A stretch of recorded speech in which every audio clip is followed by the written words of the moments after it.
कालच बहुतेक जे एक शिक्षक होते, दोन्ही मुलांना घेऊन कारमध्ये बसून त्या पाण्यामध्ये उडी मारली. काय केलं त्यांनी? आत्महत्या केली.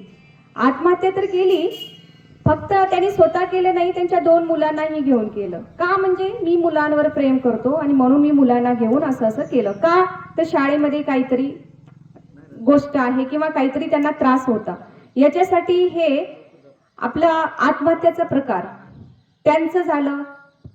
एक 2-4 दिवसाखाली असं ऐकण्यात आलं की लातूरचे डॉक्टर, चांगले प्रतिष्ठित डॉक्टर, त्यांनी ही आत्महत्या केली. हे आत्महत्येचे प्रकार प्रत्येक 40 सेकंदाला एक आत्महत्या होत आहे असं न्यूज मध्ये सांगितलं जातंय.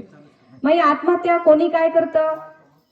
बाथरूम मध्ये जाणे, एखादी औषध खाणे. काय झालं होतं? माझ्या एका मुलीवर प्रेम होतं, आई वडिलांनी नकार दिला, किंवा आई वडिलांनी मला मारहाण केली, किंवा मी परीक्षेमध्ये नापास झालो, किंवा मी जे काही परीक्षा देत होतो त्याच्यामध्ये पास नाही झालो, याच्यासाठी अशा छोट्या छोट्या काही अनेक गोष्टीसाठी आत्महत्याचं प्रकरण वाढलेलं आहे.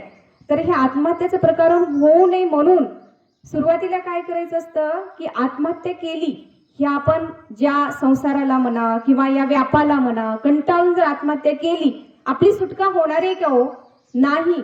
तर हे मी म्हणत नाहीये, आपले ग्रंथ सांगतात, आपले ऋषी सांगतात, आपले गुरु सांगतात. आत्महत्या केल्यानंतर या व्यापाला कंटाळून आपण आत्महत्या जर केली, नंतर तर आपले खूप वाईट हाल असतात, असं प्रत्येक भगवद्गीतेमध्ये झालं. आणखी बऱ्याच ठिकाणी त्याचा उल्लेख आहे की आत्महत्या केल्याने माणसाची सुटका होत नसते. तर जेव्हा आपला जन्म होतो तेव्हा आपल्याला रडवलं जातं की हसवलं जातं? सांगेल का कोणी? जेव्हा बाळ जन्मतं तेव्हा रडतं का हसतं? त्याला रडवलं जातं. तर का? त्याला म्हणायचं असतं, असं ते एक नियम आहे, या आपल्या निसर्गाचा किंवा ईश्वराचा नियम आहे. जेव्हा बाळ आईच्या उदरातून जन्म घेतो तेव्हा त्याला रडवलं जातं. का? तर त्याला सांगितलं की जातं की बाबा तू आता या जगामध्ये आलेला आहेस, या सृष्टीवरती आलेला आहेस, माणसाचा जन्म घेऊन आलेला आहेस. काही चांगले कर्म आहेत, काही तुझे वाईट कर्म आहेत, तुला भोगण्यासाठी, हे दुःख तुला सारण्यासाठी हा जन्म झालेला आहे. मग आपण जे काही कर्म घेऊन आलेला आहे ते भोगावंच लागणार आहे. आणि आपण जर याला कंटाळून आत्महत्या केली म्हणून काय ते आपण जाचातून सुटणार आहोत का? सुटणार नाही. नंतर तर खूप वाईट हाल असतात. जसं आपण आता आपण सगळ्या आई बहिणी मैत्रिणी किंवा आपल्या परिवारासोबत आपण आहोत. आपल्याला जर काही दुःख आलं तर आपण शेअर करू शकतो, म्हणू शकतो, याच्यातून मार्ग काढू शकतो.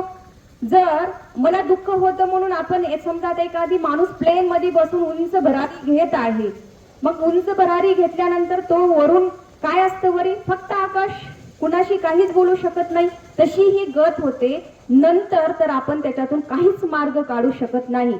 ते दुःख, जे काही आपले भोग आहेत ते आपल्या सोबतच असतात. म्हणून आपल्याला हक्क नाहीये आत्महत्या करण्याचा, आपले असे ऋषी आपल्याला गुरु सांगतात. तर आत्महत्या करू नये म्हणून आधीच आपल्या लहान मुलांना आतापासून जर आपण खंबीर बनवलं. पहिलं गुरुकुलम मध्ये शिक्षण दिलं जात होतं. गुरुकुलम मध्ये आपले जे लहान ऋषी, आपले गुरु जे गुरुकुलम मध्ये शिकत होते, त्यांना आधी जीवन काय आहे हे शिकवलं जात होतं. पण आताचं शिक्षण कसं झालेलं आहे, कसं प्राप्त केलं पाहिजे, हे प्राप्त केलं पाहिजे, ते प्राप्त केलं पाहिजे, आपल्याला हे प्राप्त केलं पाहिजे, असंच फक्त मला पुढे जायचंय, पैसा कमवायचाय, पुढे जायचंय. अरे मान्य आहे, पैसा कमवायचंय, आपल्याला पुढे जायचंय, आपल्याला मोठ्या पदावर जायचंय, पण त्या पदावर गेल्यानंतर ते पद कसं टिकवलं पाहिजे, ते पैसा कमवल्यानंतर त्या पैशाचा आपण उपयोग कसा केला पाहिजे, हे शिक्षण जर घ्यायचं असेल तर आपण जर भगवद्गीता वाचली तर आपल्याला त्याच्या सगळ्या दुःखाचे प्रश्नाचे उत्तर मिळतात, आपल्याला जीवन जगण्याचं उत्तर मिळतं. योग जर केला तर आपलं मन खंबीर राहतं, आपलं शरीर खंबीर राहतं. आणि मन खंबीर असणारे हे गोष्टी करतच नाहीत. हे गुडघे टेकवणं म्हणजे एखादे माणूस युद्ध करण्यासाठी थांबवलं गेलं तर नाही माझ्याच्याने नाही होणार म्हणून गुडघे मिठी करून तिथंच पडणं, आत्महत्या करणं म्हणजे असं आहे. जसं की आता भगवान श्रीकृष्ण सुद्धा जेव्हा अर्जुन नको मी नाही कुणाला मारणार म्हणून त्या रणभूमीवर म्हणत होते, तेव्हा श्रीकृष्णाने त्यांना योग शिकवले. त्यांनी सांगितले की नाही, हे लोभ आहे, मोह आहे, माया आहे, तुझं कर्तव्य आहे, हे केलंच पाहिजे.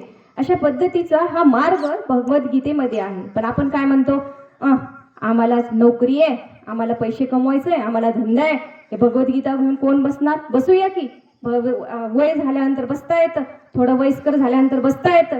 वयस्कर होण्याच्या अगोदरच काहीतरी तुमचं मन अशी दुर्विचार तुमच्या मनामध्ये येतो आणि आत्महत्या होते. मग काय तुम्ही भगवद्गीता वाचणार? मग काय तुम्ही गुरुच्या सानिध्यात राहणार? मग काय तुम्ही योग करणार?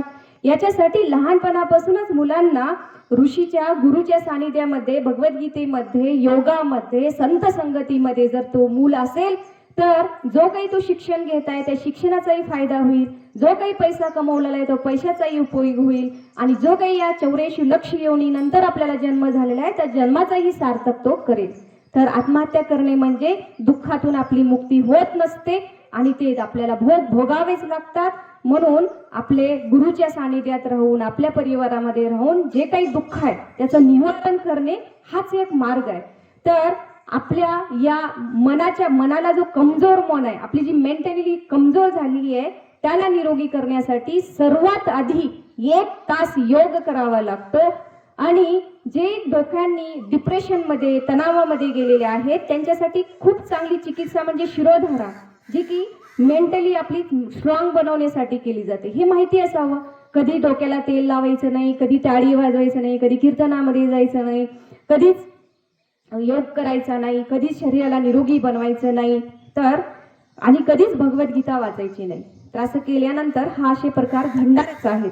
म्हणून आपल्या मुलांना शिक्षणासोबत हे सुद्धा करून घेणं खूप गरजेचं आहे. योग मनाने आधी खंबीर बनवणं खूप महत्वाचं आहे. कपालभाती प्राणायाम करत राहा.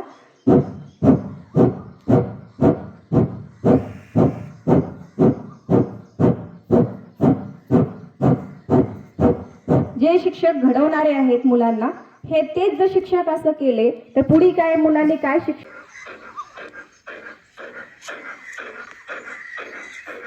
जे शिक्षक घडवणारे आहेत मुलांना, हे तेच जर शिक्षक असं केले तर पुढे काय मुलांनी काय शिक्षण घ्यावं? तर त्यांचीच मेंटली चांगली नाहीये. जे डॉक्टर लोकांना घडवणारे आहेत, लोकांचं आरोग्य चांगले करणार आहेत, तेच डॉक्टर लोक आत्महत्या करू लागले तर काय करणार आपण?